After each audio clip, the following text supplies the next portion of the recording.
जगपर्दिने वसूनां पतये नित्यं उग्राय च कपर्दिने महादेवाय भीमाय त्र्यंबकाय शिवाय च महादेवाय भीमाय त्र्यंबकाय शिवाय च ईशानाय मखघ्नाय नमस्ते मखघातिने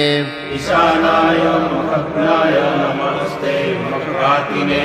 कुमार गुरुवे नित्यं नीलग्रीवाय वेदसे कुमार गुरुवे नित्यं नीलग्रीवाय वेदसे पिनाकीने हविष्याय सत्याय विभवे सदा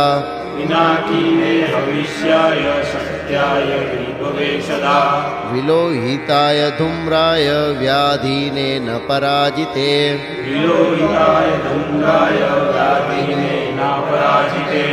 नित्यं नीलशिखण्डाय शूलिने दिव्यचक्षुषे